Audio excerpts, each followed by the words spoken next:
Bakit noong unang panahon, kapag sinabing bibigyan ng asawa ang sasali sa hukbo, ang mga lalaki ay tumatakbo pa ng mas mabilis sa aso? Dahil ang asawang bigay sa pagsali sa hukbo ay hindi gantimpala, kundi isang parusa. Kung hindi ka naniniwala, ngayon ay dadalhin kita pabalik sa sinaunang panahon para personal mong tanggapin ang asawa mo. Sa pagpapatuloy ng kwento, mahigpit mong tinakpan ang bibig ni Chazi. Idiniin mo ang buo niyang katawan sa iyong dibdib. Hindi ka nangahas na gumalaw. Ang 10 anino ay papalapit ng papalapit. Nakasuot sila ng baluting balat ng hukbo. May mga espada sa kanilang baywang. Ang nangunguna sa kanila ay yung sumampal sa puno ng nayon kaninang hapon. Si Wuzhang. Ang paglabas ng lungsod ng ganitong oras na nakabaluti ay tiyak na hindi maganda ang ibig sabihin. Nagpigil ka ng hininga at narinig mo ang kanilang pabulong na pag-uusap. Puno, sigurado ka ba rito? Kapag nahuli tayo, pupugutan tayo ng ulo. Ano na kinatatakot nyo? Natalo ang hukbo sa hilaga. Aatras na ang malaking hukbo. Kung mananatili tayo, magiging pain lang tayo. Samantalahin ang gulo para magnakaw ng ginto at pilak sa bayan. Kapag nakakuha na tayo ng sapat, tatakas na tayo. Pero mabait naman sa atin si General Qianchong. Di ba? Siya ay isang senturyon.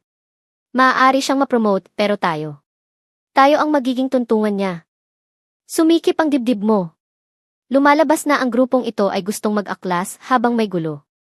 Mga walang kwentang duwag talaga. Dapat ko ba silang patayin lahat?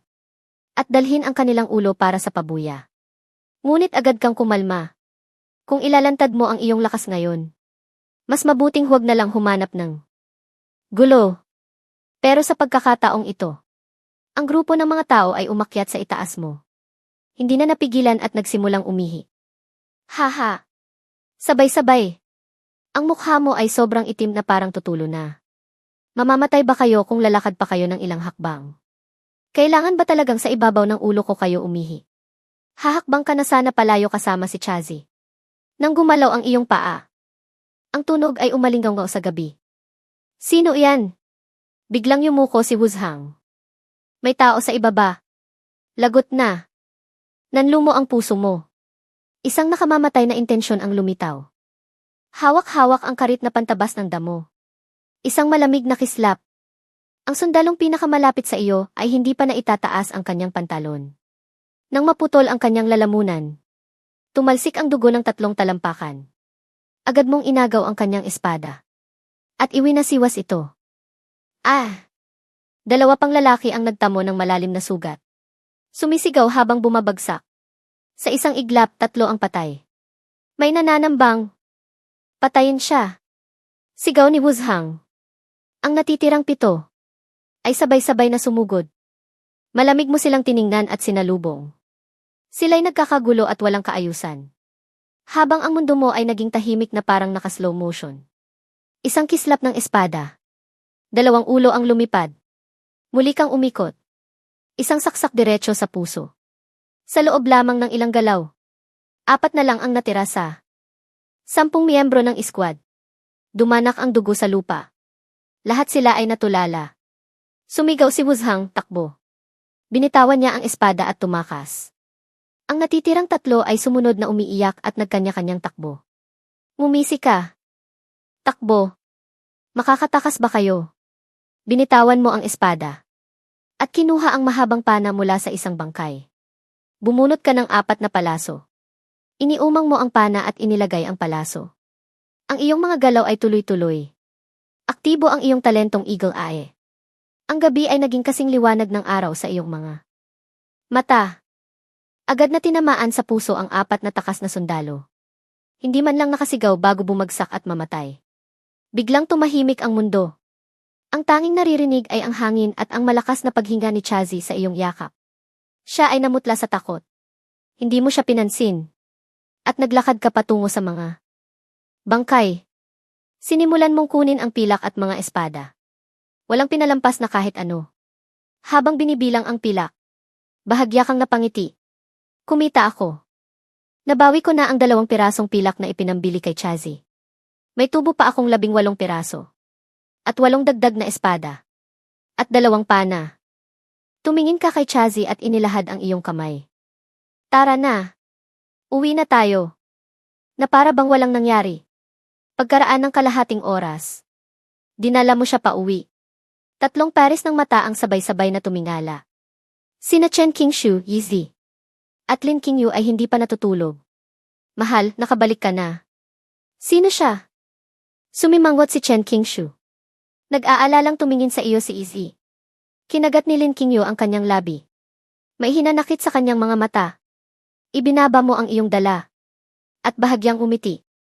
Binili sa Yashi ng lungsod, pangalan niya ay Chazi. Mahirap ang buhay ninyo. Kaya bumili ako ng katulong para gumaan ang gawain niyo. Katulong? Lumambot ang tingin ni Chen Qingshu. Namula ang mga mata ni Yizi. Ngunit lalong sumama ang loob ni Lin Qingyu. Pinapunta mo si Chazi sa kanila para maglinis. Habang ikaw ay pumasok sa silid at inihanda ang panulat, tinta, papel at tintero. Chazi. Halika rito. Lumapit siya ng may pag-aalinlangan. Isulat mo ang mga teknik sa suntukan at sibat na naaalala mo. Kung kaya mong iguhit, iguhit mo. Opo, Ginoo. Tinitingnan mo ang mga guhit ng mga galaw. At lihim na natuwa sa iyong puso. Ang babaeng ito ay isang tunay na yaman. Malalim na ang gabi. Hindi ka na. Nagsalita pa at dumiretso sa higaan para matulog. Pagkalipas ng 1 oras, iminulat mo ang iyong mga mata. Nakatulog na si Chazi sa tabi mo. May luha pa sa gilid ng kanyang mga mata. Pumasok ka sa iyong isipan at tiningnan ang pamilyar na panel. Zhao Feng. Lakas, hindi pa aktibo. Talas ng isip, hindi pa aktibo. Katatagan ng katawan, 72. Enerhiya, 102. Talento, eagle eye. Walang pagbabago. Napakunot ang noo mo. Anong nangyayari? Malinaw na perpekto rin ang mga katangian ni Chazi, pero bakit hindi ito nadagdagan? Siguro. Ang problema ay nasa paraan ng pagkuha. Sina Chen Qingshu at Yizi ay mga asawang gantimpala sa tagumpay sa labanan. Samantalang si Chazi ay binili mo ng pilak mula sa Yashi. Sa iyong isipan, siya ay isang kasangkapan lamang. Marahil ay hindi kinikilala ng panel ang mga babaeng binili. Dapat ay lehitimong relasyon ang paraan ng pagkuha. Para matrigger ang gantimpala. Hindi rin pwede ang pumunta sa bahay aliwan. Nanlumo ang puso mo. Mukhang ang planong mag-ipon ng stats sa madaling paraan ay tuluyan ng imposible. 1 araw. Bago pa man sumikat ang araw. Umalingaw sa bakuran ang tunog ng hangin. Hubad ang iyong pang-itaas na katawan. Ang iyong mga kalamnan ay matitigas. Habang sumusuntok ka na parang ulan sa liwanag ng umaga. Bawat suntok ay puno ng lakas. Ngunit kung titingnang mabuti, mayroon itong nakatagong kaayusan. Sa isang sulok, si Chazi, na nakasuot ng malinis na lumang damit, ay mahinang nagtuturo. Ginoo, sa galaw na iyon na tigring bumababa ng bundok. Ang kaliwang paa ay dapat munang humakbang pasulong. Dapat magkaisa ang baywang at binti. Para maging sapat ang lakas. At sa galaw na ito, pagwawalis, sa 1,000 hukbo, masyadong mataas ang iyong siko. Dapat itong ibaba. Mahina ang kanyang boses, na parang takot magkamali. Ngunit napakaseryoso ng iyong pakikinig. Bawat salita ay itinatatak mo sa iyong isipan. At paulit-ulit na isinasagawa. Nabigo ang eksperimento kagabi. Kaya sumuko ka na. Hindi obra. Ang pag-asa sa mga babae para mapataas ang stats. Kaya't magsisikap ka na lang ng maayos. Ang mga teknik sa suntukan na naaalala ni Chazi. At mga teknik sa sibat ay isasanib mo sa iyong katawan. Hanggang sa maging isang likas na ugali sa pagpatay. Ang iyong katawan na higit sa karaniwan ay parang isang bundok ng ginto. At ang mga sandatang ito, ang mga kasangkapan para minahin ang gintong iyon. Ang pagsasama ng dalawa, ang maglalabas ng pinakanakakatakot na kapangyarihan. Pagkatapos ng isang set ng suntukan, umuusok ang init mula sa iyong buong katawan. Ang pawis ay dumadaloy sa iyong mga kalamnan. Sa tiyan, ang iyong pagkalalaki ay parang isang estatwa. Mahal, kain na po tayo. Lumapit si Chen Qingshu na may dalang mainit na tubig. Kasunod niya si Yizi. Nang makita niya ang iyong pangangatawan, namula ang kanyang pisngi. Ngunit matapang siyang tumingin mula ulo hanggang paa. May ngiti sa kanyang labi. Habang si Chazi ay nakayuko hanggang sa kanyang dibdib. Hindi man lang nangahas huminga. Kinuha mo ang tuwalya at pinunasan ang pawis. At nakangiting sinabing, papunta na ako. Ang almusal ay lugaw na may maalat na gulay. Sa magulong panahon na ito ay isang luho na. Hindi pa kayo nagtatagal na nakaupo. Nang may kumatok sa pintuan ng bakuran. Kapatid na Zhao Feng, nandyan ka ba? Siya si matandang Zhao. Mahigit 40 taong gulang. Puno ng pag-aalala ang kanyang mukha. May kailangan ka? Ibinaba mo ang iyong mga gamit sa pagkain. Kinuskos ni matandang Zhao ang kanyang mga kamay. At maingat na sinabi. Ang walang kwenta kong anak na si Zhao Tian ay kinuha rin para maging sundalo. Alam mo namang duwag yon. Kahit manok ay hindi pa nakapatay. Kung mapunta talaga siya sa digmaan. Natatakot. Ako.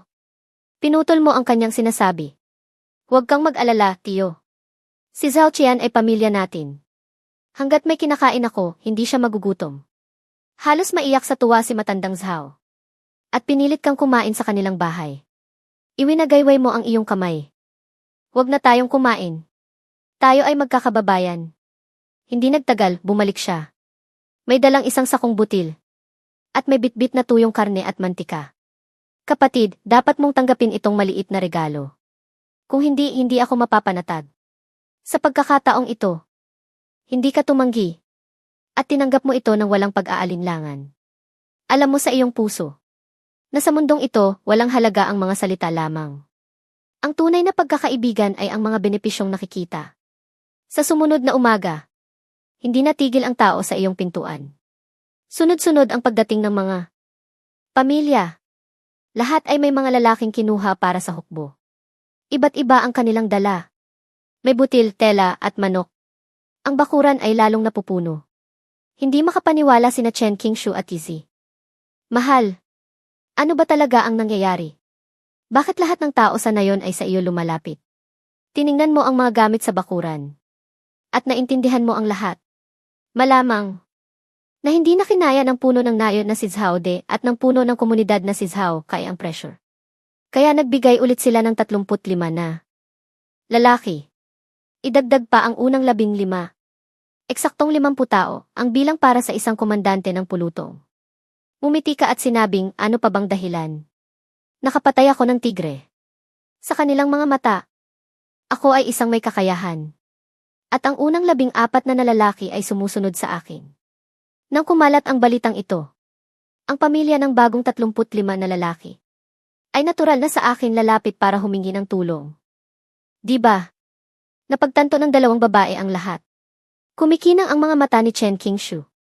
Si Izzy naman ay puno ng pagmamalaki. Sa loob lamang ng ilang araw, ikaw na ang naging sandigan ng lahat ng bagong recruit sa nayon. Ang iyong impluensya ay mas mataas pa kaysa sa puno ng nayon. Habang nag-uusap, pumasok din ang puno ng komunidad na si Zhao Kai. Zhao Feng. Napakaswerte mong bata ka. Tiyo Kai, anong ibig mong sabihin? Hindi mo pa ba alam? Ang grupo ninyo ay sumabay sa pagkapanalo ng hukbo. Kaya kayo nagkaroon ng asawa at pilak. Ngayong natalo sila sa hilaga at muling nag-recruit. Sa pilitan na itong pagkuha sa 35 na lalaki. Ang mga taong kinuha. Nawalan na ng pag-asa ang kanilang pamilya. Nanlumo ang puso mo. Gaya ng inaasahan. Nasaan ang puno ng nayon? Saan pa ba? Nag-aaliw sa bawat bahay. Bawat pamilya ay umiiyak at nagdadalamhati. Sino bang magulang ang hindi nagmamahal sa kanilang anak? Kung maglakas loob silang lumaban, kukunin pa ng mga walang awang iyon kahit ang matatanda. Nanahimik ka sandali at lumapit sa sulok. Hinati mo sa dalawa ang mga butil, karne at tela na bigay ng mga taga-nayon. At inabot ang isang bahagi kay Zhao Kai. Tiyo Kai, sa inyo na po ito. Ang isa naman po, pakidala kay Tiyo De. Sa aking pag-alis, ipinagkakatiwala ko sa inyong dalawa ang 3 babae sa bahay. Zhao Ying. Natigilan si Zhao Kai. At namula ang kanyang mga mata. Huwag kang mag-alala. Hanggat nandito ako, si Zhao Kai. Walang mangangahas na galawin ang pamilya mo. Kahit isang hibla ng damo. Pagkaalis ni Zhao Kai, bigla kang nag-isip. At tinawag mo siyang pabalik. Tiyo Kai, marunong bang gumawa ng sandata si Zhao Tichi? Nagbago ang ekspresyon ni Zhao Kai. At ibinaba ang kanyang boses. Hindi mo ba alam ang tungkol dito? Si Kuya Tiechui ay hindi apelidong Zhao. At hindi rin siya taga-nayon. Ang kanyang mga ninuno ay mga panday ng espada mula sa kaharian ng Han. Nang sakupin ng Qin ang 6 na kaharian, tinugis sila. Kaya tumakas ang kanyang pamilya dito sa liblib na lugar at nagtago ng pangalan. Biglang tumibok ng malakas ang iyong puso. Panday ng espada mula sa Han. Imigrante mula sa 6 na kaharian. Putris, itong Zhaoja Village pala ay pugad ng mga mahuhusay. Matapos malaman ang kanyang tirahan. Agad kang kumilos. Humanap ka ng sirang kariton. At isinakay ang 8 espada na nakuha mo kagabi. At 2 mahabang pana. Isa-isa. Naglagay ka ng tuyong dayami sa ilalim. At tinakpan ito ng sirang tela at panggatong sa ibabaw. Hindi halata sa labas na may kakaiba. Lalabas lang ako sandali. Huwag niyo na akong hintayin sa hapunan. Nagpaalam ka sa 3 babae. Hinila ang kariton. At naglakad patungo sa kanlurang bahagi ng. Nayon habang sila ay nagtataka. Pagkaalis mo dala ang kariton. Biglang tumahimik ang bakuran. Sina Chen Qingshu, Yizi, Chazi at Lin Qingyu matapos magligpit ng pinagkainan. Ay muling nagpananahi. Pumasok ang sikat ng araw mula sa bintana. At tumama sa kanilang mga nakayukong pilikmata. Bawat isa ay abala. Maliban kay Lin Qingyu na may hawak na karayom. Ngunit hindi pa nakakagawa ng isang tahi. Nakayuko siya. At malungkot ang kanyang mga mata. Napansin ni Yizi ang kanyang kalagayan at ibinaba ang kanyang pananahi. Mahinahon siyang nagtanong. Kapatid, dahil ba sa sinabi kanina ng asawa ko? Naaalagaan niya ang 3 babae. Kaya ka nalulungkot? Tumingala sa kanya si Chen Qingshu. Maging si Chazi ay palihim na sumulyap. Bahagyang nanginig ang balikat ni Lin Qingyu. Pagkaraan ng matagal na panahon. Tumingala siya. Namumula ang kanyang mga mata. Pinipigilan ang pag-iyak. Nalulungkot lang ako. Alam kong tama ang sinabi ni Kuya Zhao. Sa bahay na ito, kayong 3 ate lang ang tunay niyang pag-aari. Ano lang ba ako? Kundi isang pabigat na iniligtas lang niya. Huminga siya ng malalim. Kapag gumaling na ang sugat ko. At makalakad na ako, aalis na ako. Para hindi na makadagdag sa gulo. Ibinaba ni Chen Qingshu ang kanyang pananahi. At diretso siyang tiningnan. At saan ka pupunta? Nanginig ang katawan ni Lin Qingyu. At bigla siyang namutla. Saan? Hindi na siya maaaring umuwi. Dahil matagal na siyang kahihiyan sa kanyang pamilya. Patay na ang kanyang kapatid. Walang ebidensya. Kung babalik siya, hindi pamilya ang naghihintay sa kanya. Kundi tsismis at pang-aalipusta. At pagkasuklam. Sa mundong ito, ang kalinisan ng isang babae ay mas mahalaga pa sa buhay. Siya ay nadungisan na at hindi na ito malilinis pa. Naiintindihan ito ng lahat sa silid. Ang mga babaeng iniligtas mo. Sino sa kanila ang hindi mga kaawa-awang nawala ng tahanan at pinagmulan? Sina Yizi at Chen Qingshu ay mga samsam digma. Si Chazi ay isang kalakal na ibinenta. Pare-pareho lang sila. Mabigat ang kapaligiran sa loob ng silid. Hanggang sa magsalita si Chen Qingshu. Kung gayon, may gusto ka ba sa asawa ko? Ang tanong na iyon ay parang kulog na tumama sa puso ni Lin Qingyu. Agad na namula ang kanyang mukha. Mula pisngi hanggang tainga. Maging ang kanyang lieg ay namula. Mahigpit niyang pinilipit ang kanyang mga kamay. At nakayuko. Na parang gusto na lang magtago sa ilalim ng lupa. Ang isip niya ay puno ng iyong imahe. Noong araw na iniligtas mo siya. Ang sigaw mo noong pinoprotektahan siya. Ang iyong katatagan habang dinadala siya. At ang pag-aalaga mo sa mga nakaraang araw. Ngumiti si Izzy, ate. Tingnan mo. Natulala na si kapatid sa tanong mo. Ngunit hinintay ni Chen Qingshu ang kanyang sagot. Pagkaraan ng mahabang panahon, mahina siyang tumango.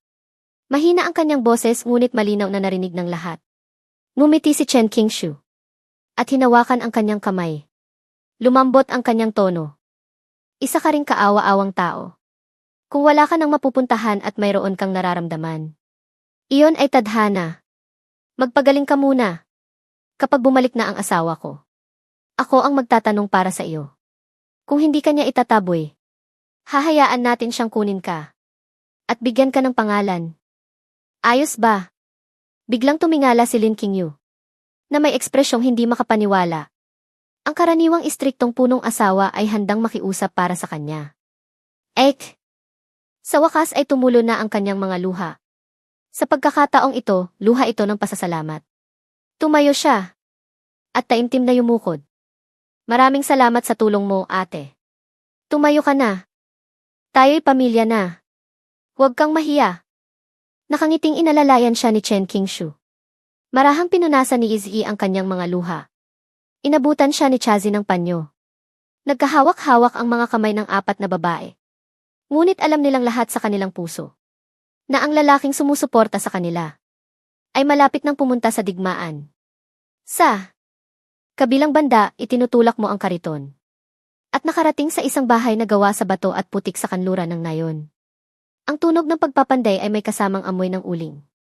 Si Zhao Tiechui ay hubad baro habang nagpapanday. Kumuha siya ng isang tabo ng malamig na tubig at ibinuhos sa kanyang katawan. Umuusok ang singaw. Ang kanyang mga kalamnan ay parang bakal. Pinunasan niya ang kanyang mukha. At isinuot ang isang magaspang na kamiseta bago tumingin sa iyo. Malalim ang kanyang boses. Feng, anong kailangan mo? Umiti ka at itinigil ang kariton. Dala ang tuyong karne at isang banga ng alak, pumasok ka sa bakuran. Zhao Tiechui.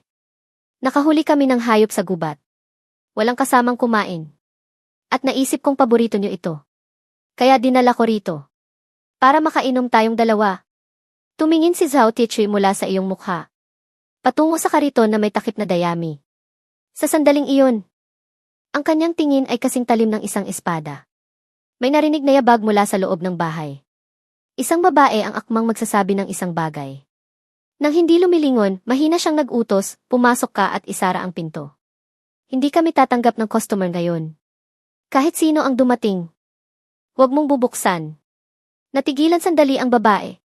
Ngunit sumunod pa rin at isinara ang pinto. Kayo na lang dalawa ang natira sa bakuran. Lumapit siya sa iyo. Ang kanyang malaking katawan ay halos tumakip sa iyo. Hindi niya tiningnan ang alak. Hindi niya tiningnan ang karne. Tinitigan ka lang niya sa mga mata. Ang kanyang tingin ay kasing bigat ng bakal. Nakangiti ka pa rin. Ngunit kinakabahan ka sa loob-loob mo. Matagal siyang nanahimik. At napakababa ng kanyang boses. Bawat salita ay parang bakal na piniga mula sa kanyang mga ngipin. May dumanak na dugo dahil sa iyo nitong mga nakaraang araw. Agad na. Nanlamig ang hangin hanggang sa buto. Hindi ka sumagot, umiti ka lang. Ngunit sa sandaling iyon, hinipa ng hangin ang dayami sa kariton. At lumitaw ang isang bahagi ng kaluban ng espada.